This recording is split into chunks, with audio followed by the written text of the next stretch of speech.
안녕하세요. 저는 현재 결혼 3년 차가 되었고 한창 신혼생활을 즐기고 있는 남성입니다. 사실 이 얘기를 할까 말까 망설였습니다. 하지만 저 혼자만의 생각으로 되돌릴 수 없는 일을 저지른다면 나중에 너무 큰 후회가 되지 않을까 싶어서 글을 남기게 되었습니다. 이야기를 시작하기에 앞서서 제 고민을 말씀드리면 저는 제 아내를 옆에 두고 있지만 계속해서 장모님이 생각나서 미칠 것 같습니다.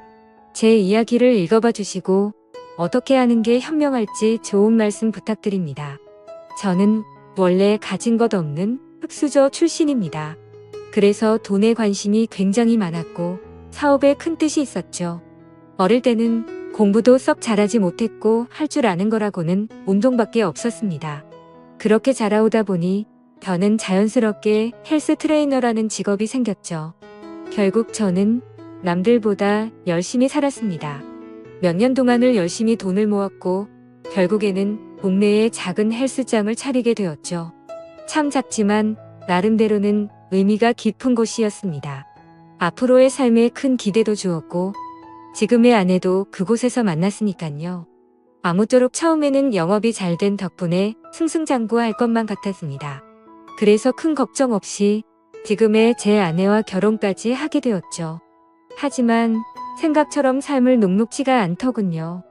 헬스장을 운영하다 보니 경영 악화로 인해서 회원들은 줄어들었고 결국에는 모아둔 돈은 바닥이 나서 빈털터리 신세로 결국 폐업을 하게 되었습니다. 정말 앞날이 깜깜했고 스트레스로 탈모까지 진행될 정도로 너무 많이 힘들었습니다. 그렇게 힘든 시기에 저희 부부에게 손을 내밀어준 분이 있었는데 그게 바로 장모님이었습니다. 그때는 일단 당장 저희가 살던 집을 정리해서 빚을 다 갚았고 당장 마땅히 갈 곳이 없어서 숙박업소에 전전긍긍하던 시절입니다. 그런 저희 소식을 듣게 된 장모님이 연락이 오시더군요. 장모님 댁에서 함께 살면서 다시 시작하는 건 어떻겠냐고 말씀을 해주셨습니다. 저는 그 말씀에 너무 감사한 마음이 컸지만 오히려 제 아내는 장모님 댁에 들어가는 것을 반대하더군요. 사실은 아내가 반대할 만한 이유가 있었습니다. 다들 아내가 친정으로 들어간다고 하면 좋아할 거라고 생각하시겠지만 아내는 그렇지 않은 게 장모님과 별로 사이가 좋지 않았기 때문이죠. 왜냐하면 장모님은 아내의 친엄마가 아니라 새엄마였기 때문입니다. 장모님은 아내가 20살이 되었을 때 재혼을 하셨는데 아버지는 재혼한 지 2년도 채 안 되어서 돌아가셨다고 했습니다. 그래서 장인어른이 살아계실 때는 가족처럼 지내기 위해 노력했었다고 하는데 장인어른이 돌아가시고 난 뒤로는 아내가 곧바로 독립을 했다고 하더라고요. 그렇다고 기분 나쁘게 집을 나온 건 아니었고 취직을 하면서 회사 근처로 옮긴다며 자연스럽게 나와서 지냈다고 했습니다. 아무쪼록 그렇게 집 밖으로 나와서 지내게 되니 함께 지내면서 친해질 시간은 딱히 없게 되었던 거죠. 그래서 아내와 장모님은 여전히 서먹서먹한 사이였습니다. 그렇다고 서로 싫어하는 건 아니었습니다. 아내도 처음 재혼을 할 때 별로 싫어했던 건 아니었다네요. 물론 새엄마가 자신과 나이 차이가 15살밖에 차이가 나지 않는 건 몰랐다네요. 그래서 언니 같은 느낌이 강했고 엄마로 느껴지기에는 조금 어려웠던 거죠. 게다가 아버지를 믿고 결혼을 했는데 금방 세상을 떠나셔서 오히려 미안했다고 했습니다. 그냥 말 그대로 서로가 싫어하는 게 아니라 별로 친하지가 않았을 뿐이었죠. 하지만 장모님은 제 아내를 많이 위해주는 착한 심성이셨던 것 같습니다.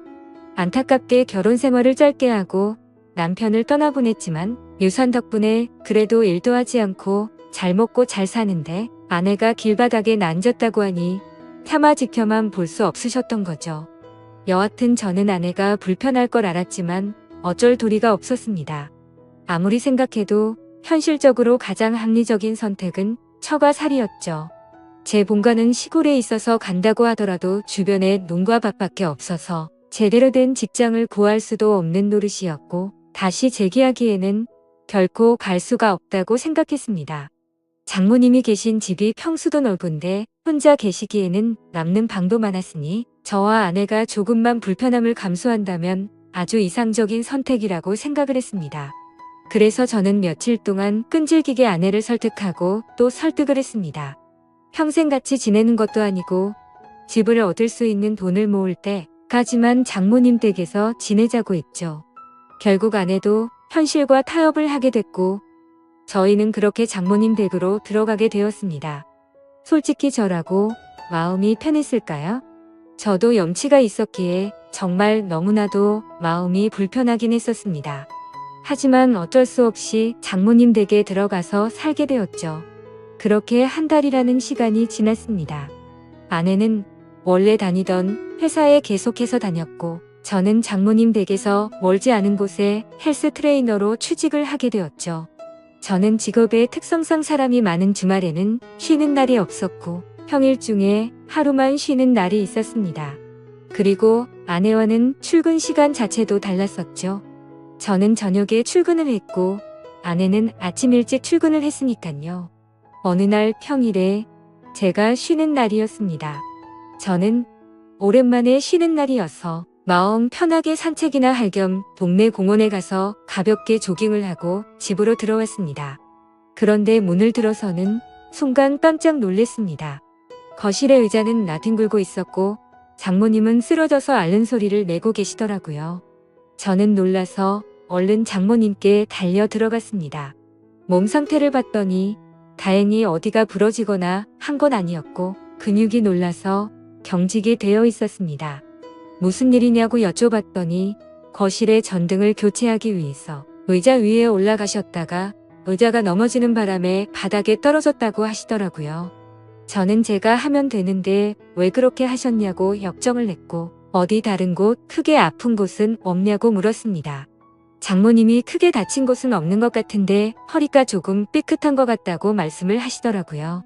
그래서 저는 마사지 자격증도 가지고 있었기에 장모님에게 마사지를 해드리겠다고 말씀을 드렸습니다.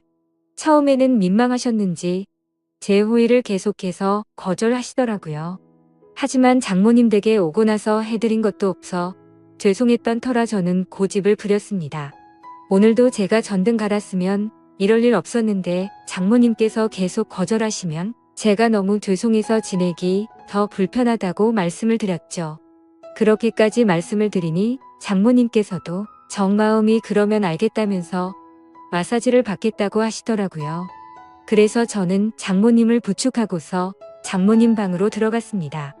사실 장모님 댁에 들어온 지도 한 달이나 지났지만 장모님의 방에 들어가 본 건 그날이 처음이었습니다. 방 안에는 캔들을 켜놔서 인지 정말 좋은 향기가 온 방을 가득 채우고 있더라고요. 그렇게 향을 맡으며 장모님을 봤더니 뭔가 기분이 묘해졌고 아차 싶었습니다. 장모님과 저는 다른 집 장모 사위처럼 나이차가 그리 많지 않다는 걸요. 아내는 저보다 연하였고 장모님은 저보다 겨우 10살밖에 많지 않았다란 걸 잊고 있었습니다. 사실 사회에 나가서 보면 장모님은 40대 초중반의 나이에 많지 않은 나이였고 나이를 모르고 보면 30대 중후반으로 보일 만큼 동안이셨죠. 제 입장에서는 항상 장모님으로 대했고 생각했기에 애써 외모에 대한 객관적인 생각을 하지 않았을 뿐 미모도 훌륭하셨죠. 그리고 무엇보다도 장모님은 장인어른과 결혼 전에 요가 강사를 하셨었기에 지금까지도 관리를 잘하고 계셔서 몸매는 솔직히 제 아내보다도 훨씬 좋은 것 같았습니다. 아무튼 저는 엎드려 있는 장모님을 보니까 순간 수많은 생각들이 스쳐 지나갔지만 정신을 차리고 마사지를 해드리기 시작했습니다. 한참 마사지를 해드리다 보니 아무 말 없이 조용히 계시던 장모님은 마사지를 왜 돈 주고 받는지 알겠다고 처음으로 말씀을 하시더군요. 그리고는 저에게 여기저기 아픈 곳을 알려주셨고 저는 허리뿐만이 아니라 평소에 불편하시다고 한 곳을 전체적으로 마사지를 해주었습니다. 오랜 시간 동안 마사지를 해드리면서 조용히 마사지만 했던 건 아니었고 자연스럽게 장모님과 저는 많은 이야기를 나누게 되었습니다. 사실 그동안 저는 염치 없이 처가살이를 하는 입장이라 장모님께 함부로 말도 붙이지 못했고 약간은 내성적인 성격이신 장모님도 제게 그다지 말을 먼저 붙이지는 않으셨었죠. 그런데 마사지를 받으면서 한마디씩 하다 보니 점점 편해지셨는지 장모님은 평소에 볼 수 없었던 수다스러운 모습들도 보이셨고 소리내어 웃으시기까지 하더라고요. 저도 뭔가 장모님과 한층 더 가까워진 것 같아서 기분이 좋았고, 오랜만에 즐겁게 수다를 떨다 보니 시간 가는 줄 모르고 계속 마사지를 해드렸습니다. 그렇게 그날 이후로는 아내가 출근을 하고 제가 출근하기 전까지 남는 여유 시간에는 장모님에게 마사지를 해드렸습니다. 그러다가 문득 드는 생각이 있었죠. 마사지를 해드리면서 느꼈지만 정말 장모님은 40대 몸매라고 하시기엔 믿어지지가 않았죠. 솔직히 눈 감고 마사지를 하면 20대라고 해도 믿을 정도였으니까요. 하지만 감히 장모님에게 결코 그런 생각을 해서는 안 된다고 정신줄을 바로잡고는 했습니다. 여하튼 거의 매일같이 장모님께 마사지를 해드리다 보니 장모님과 저는 급속도로 친해지게 되었죠. 그러다 보니 장모님은 평소와는 다른 모습들을 많이 보여주더라고요. 평소 장모님은 내성적이신 성격에 말도 없고 조용한 분이신 줄 알았는데 점점 말씀도 많아지셨고 장난도 많이 치시는 모습이 보이더군요. 나이와 맞지 않게 티없이 맑은 그런 해맑은 성격이라고 느꼈습니다. 장모님은 최근에도 어떤 남자가 자기에게 연락처를 물었는데 거절했다는 이야기부터 시작해서 장인어른을 처음 만나게 되었던 이야기들과 갑작스럽게 떠나보내고 슬펐던 이야기들까지 제게 숨기는 거 없이 말씀을 해주시더군요. 그러다 한 번은 저에 대해서 말하는 것이었습니다. 처음에 제 아내가 저를 데리고 장모님께 인사를 드리러 왔을 때 다른 건 몰라도 제 몸을 보고 아주 마음에 들었다고 말씀하시더라고요. 제가 너무 듬직해 보였고 몸 좋은 사람들이 자기 관리를 잘하는 사람이라고 생각한다며 저의 첫인상을 정말 좋게 보셨다고 말씀을 해주시더라고요. 그러다 장모님은 저에게 짓궂은 농담을 던지셨습니다. 그런데 자신의 경험상 이렇게 몸 좋은 사람들 중에 밤에는 힘을 못 쓰는 사람이 허다해서 걱정이었는데 이틀 전에 그 걱정을 덜게 되셨다고 하더라고요. 저는 무슨 말인가 생각을 한참 하다가 깜짝 놀랐습니다. 이틀 전이라면 아내와 제가 이세를 갖기 위해서 사랑을 나눴던 날이었습니다. 그렇다면 저와 아내가 사랑을 나누는 소리를 장모님이 다 들으셨다는 건데 저는 민망하기도 하고 부끄럽기도 해서 아무 말도 못하고 있었죠. 그러자 장모님은 갑자기 웃으시면서 부부 사이에 당연한 일을 한 건데 그렇게 부끄러워하지 않아도 된다고 말씀을 하시더라고요. 그러시고는 제 아내가 부럽다고 말씀을 하셨습니다.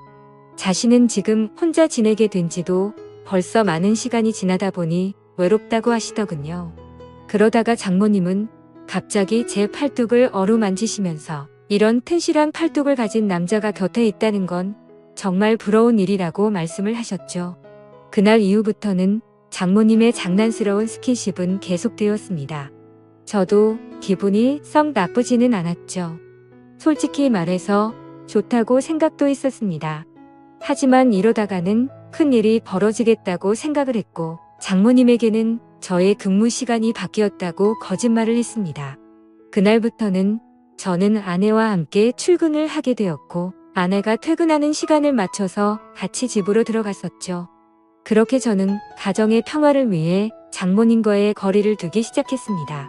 장모님도 제가 아내와 함께 있으니 둘이 있을 때처럼 함부로 장난을 치지는 못하셨고 별탈 없이 시간이 흘러가고 있었죠. 그러다 며칠 뒤 저는 아침에 아내와 함께 출근을 하기 위해 집 밖으로 나왔고 마땅히 갈 곳이 없어서 집 근처 커피숍에서 휴대폰을 하면서 시간을 보내고 있었습니다.